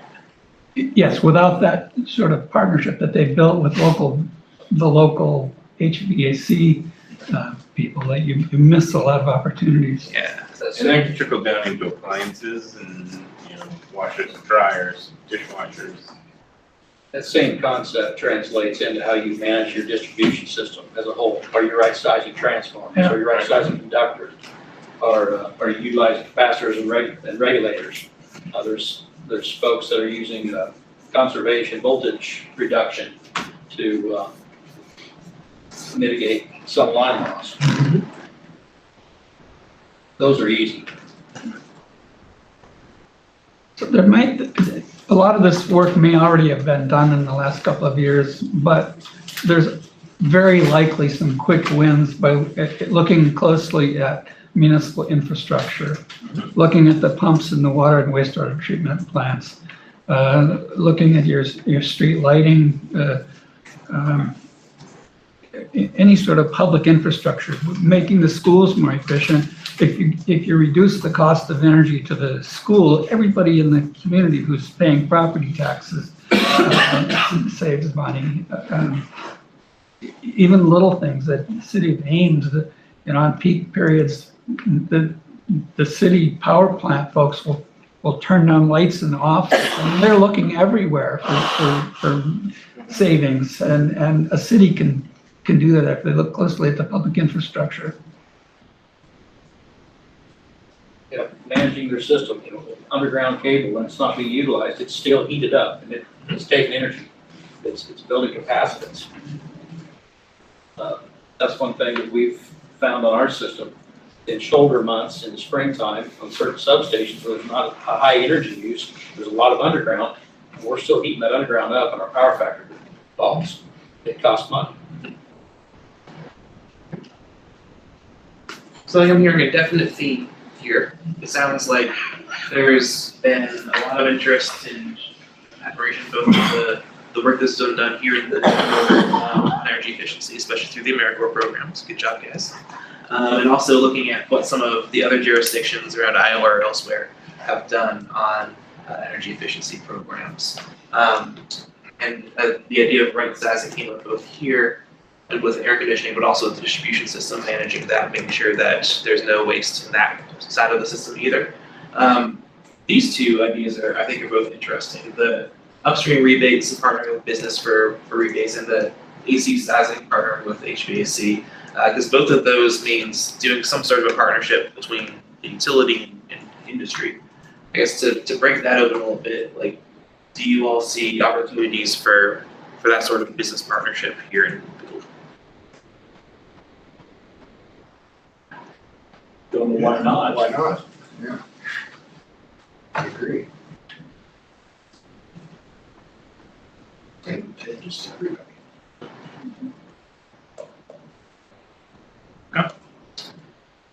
Anything else you want to put on the quick wins as far as things you'd like to see happen in the city in a relatively short term? These were the Mahaska Health Partnership, and on really hot days, you get a call from the city and say, can you run your generators to shave their peak? And you get this announcement that went out on your computers, or they'd even announce it over the intercom, we're in an energy or whatever.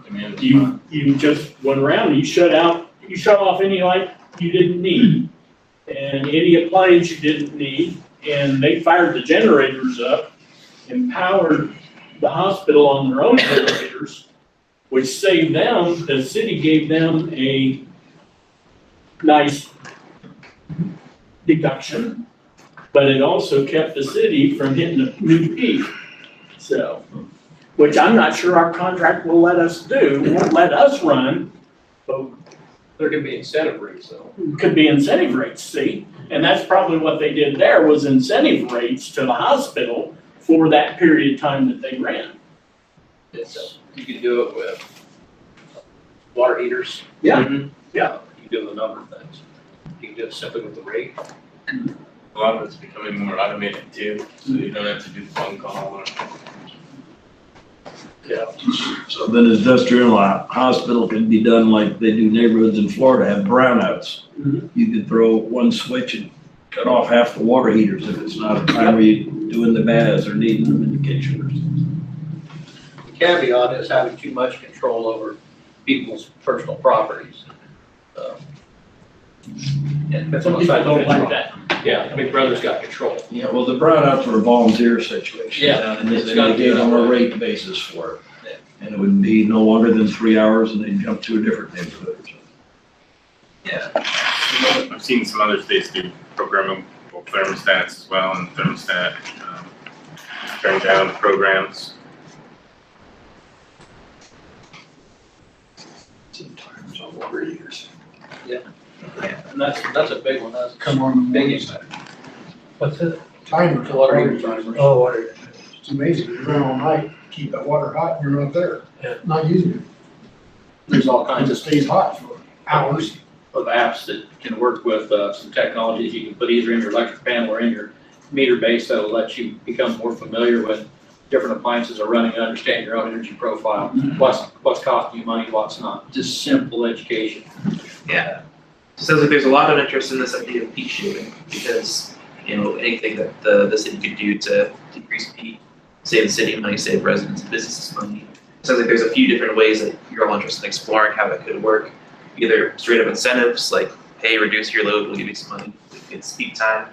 Thinking about the rate structure, either putting a demand rate, make people pay for their consumption on the peak, or maybe some sort of time of use rate with the rate metering. And all those ideas that have new technology, programmable thermostats, programmable thermostats have new technology, but they're embedded programmable thermostats or some of these newer app-based approaches can help there. But I think your point is a very good one, Greg, is gotta be careful about control, kind of meeting your customers at the right place, not being too Big Brother-like. Any final thoughts and quick wins? I got a controversial one that might be considered. I don't know what the rental housing stock is like in Bloomfield. But the city could consider adopting some minimum standards for minimum efficiency standards for rental housing.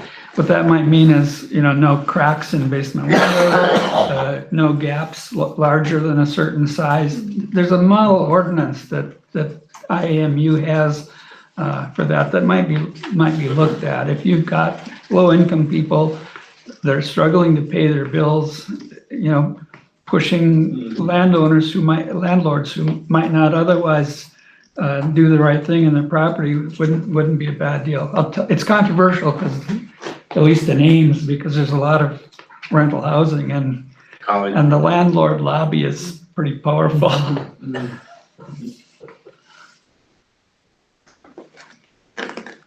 Yeah. Cool. All right, so I think that we hit our half hour. Going to be rejoining us in a minute. Another thing for quick wins, you need to make sure all your programs are consistent with one another. A lot of times people are talking out both sides of their mouth. For instance, if you're trying to enhance the economics of low to moderate income, but you're offering a pretty generous net metering policy for those that are putting rooftop solar on, they don't really fit. Yeah, so putting down the challenges side for sure. Cool. So I guess when I look at these boards, to quickly recap, so the challenges, it sounds like there's a lot of things that'll make a transition like this difficult. Education has been mentioned a lot tonight. Money, finance, costs have been mentioned a lot tonight. Needing that the workforce developed, needing to make sure that this is something that's equitably put out throughout the community. that's something that's doesn't make the community too reliant on a particular solution, something that's gonna be flexible and adaptable in an uncertain world. So a lot of challenges. On the opportunity side, it sounds like they all kind of revolved around the theme of kind of making Bloomfield into an example. Something that's gonna attract jobs, attract education, attract research interest, attract new industries, people that wanna live in the community. I like this comment here, something's gonna make us a secure and stable community here. And then a lot of kind of more technical advantage opportunities to improve the efficiency of the system. And then the quick wins, you guys definitely gravitated towards the efficiency side, and kind of building on the success that you've already had and taking the next step there. Thinking about how to get more awareness in the community about energy efficiency, thinking about some of the things that might come next, like direct rebates or rate structure, and then thinking through a bit like how could you develop programs that would do demand reduction and peak shaving to reap financial benefits. So very efficiency focused side of the quick wins. Anything that you think is really big and important that I missed in that recap?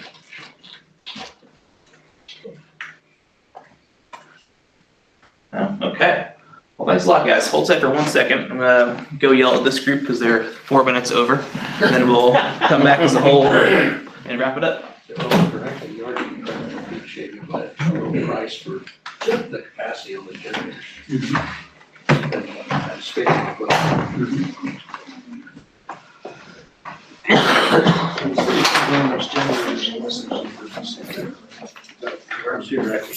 See, at the time that contract was entered, capacity was selling at a premium.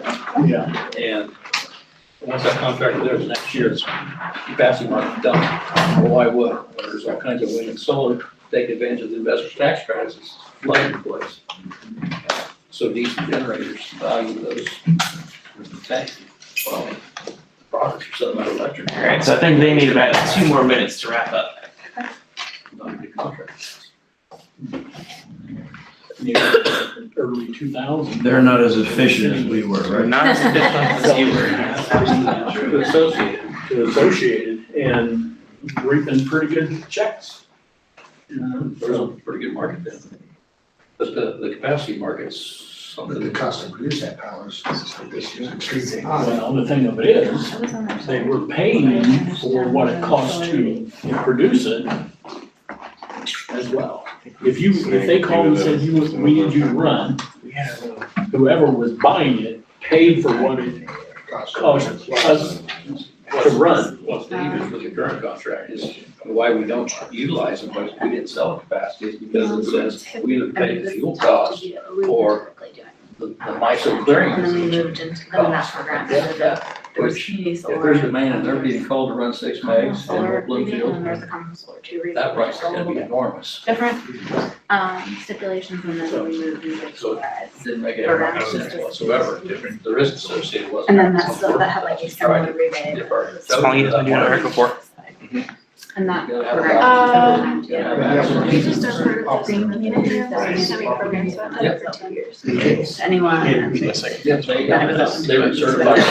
Yeah, we did it. And so, Yeah. So. PC first solar is an year advantage. they To passed be the program. MISO Yeah, you compliant, do. they're That's certified. right.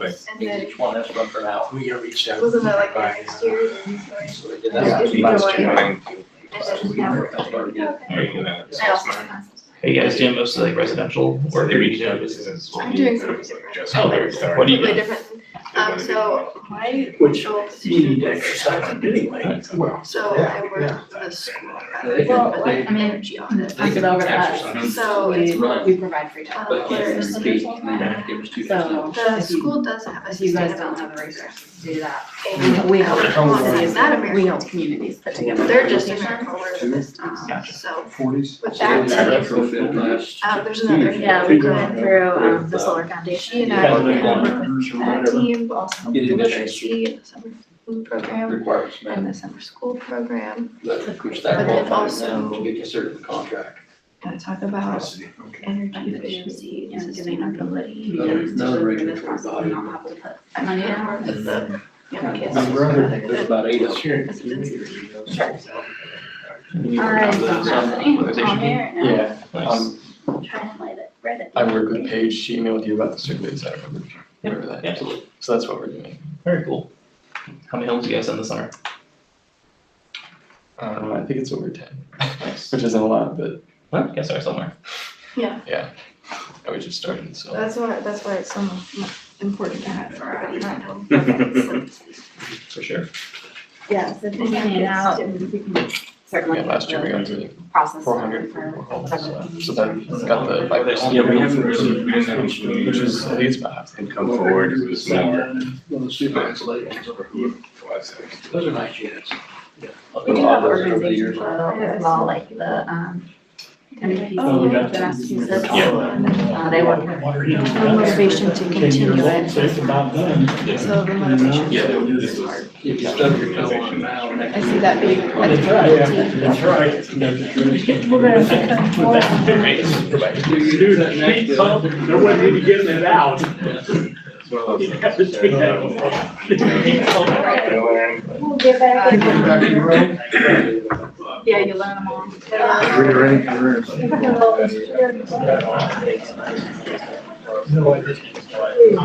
Write it out there. So to speak. I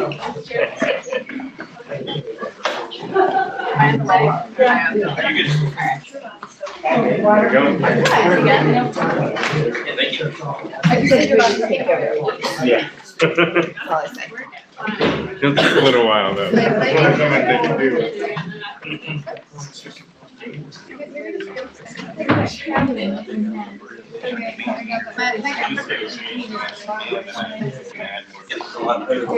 have a glass. I forgot my.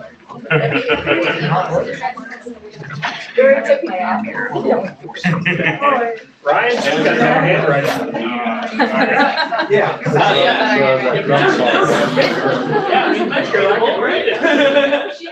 Okay, so we know it's getting late, so what we wanted to do is just quickly, I'm not very loud, but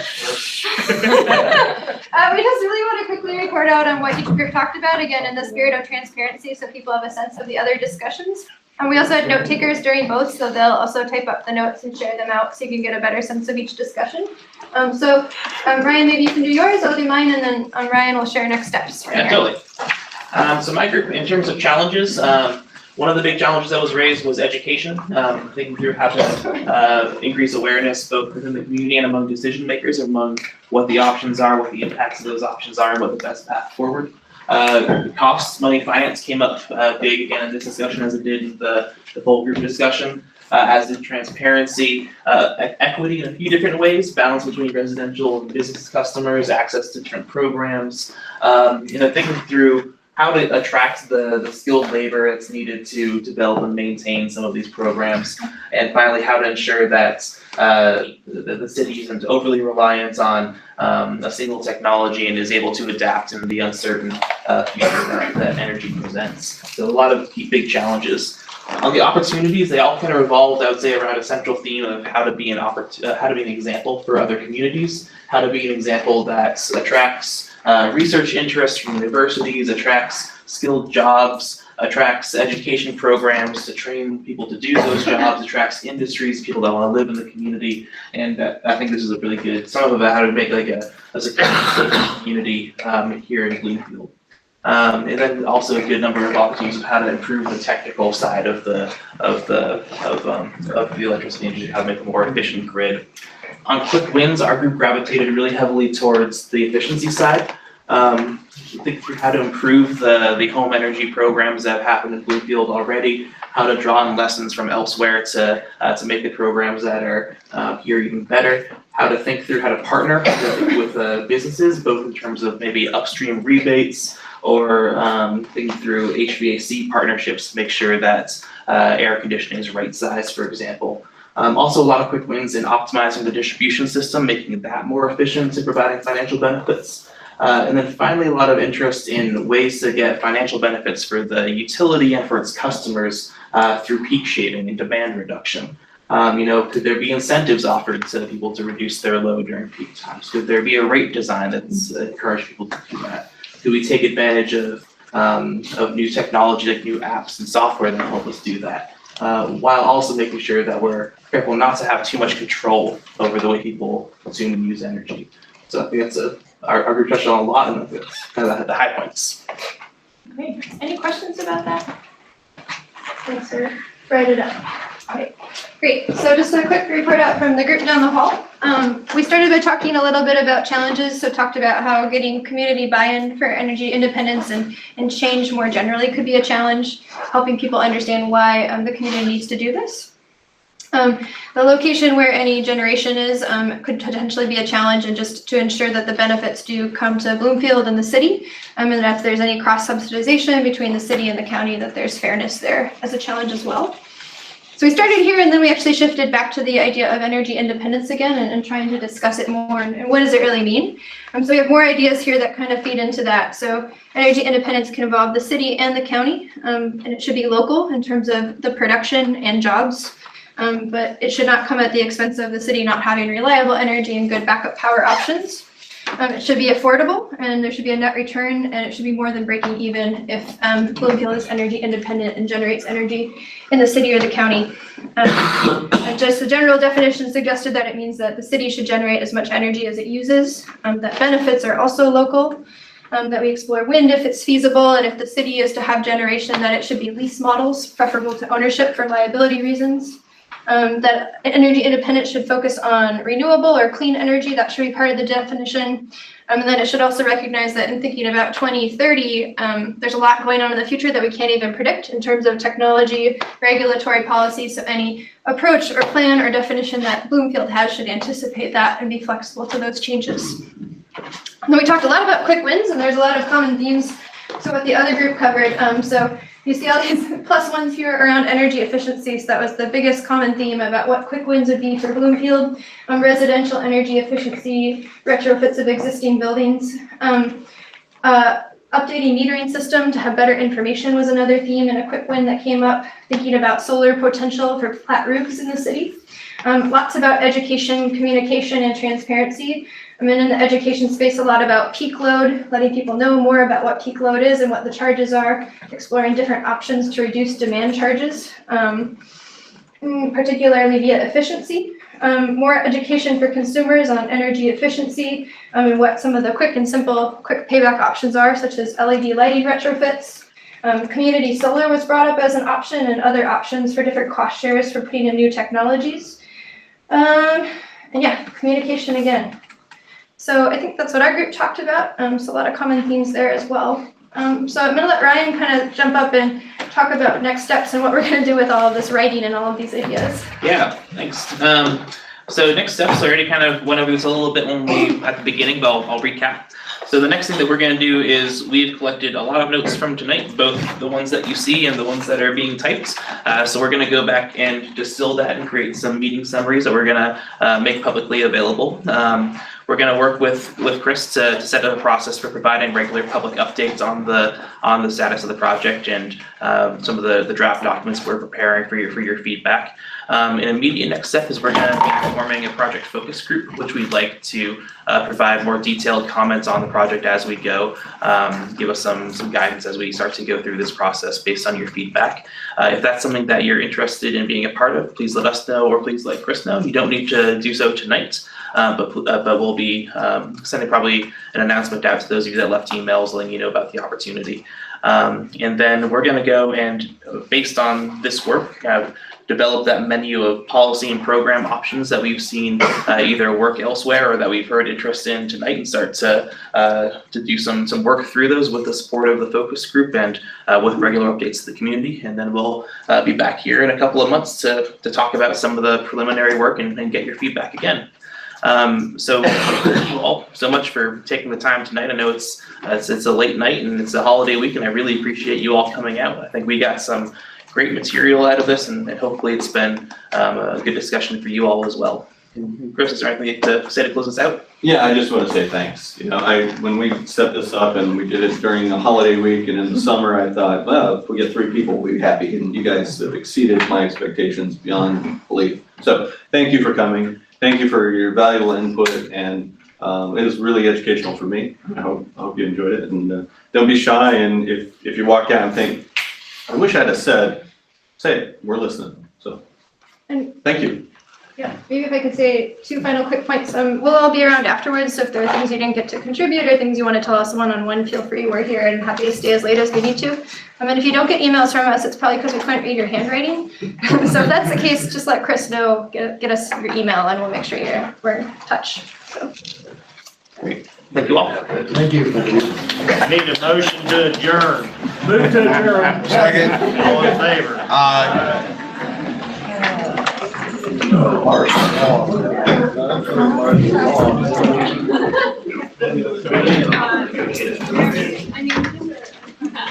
need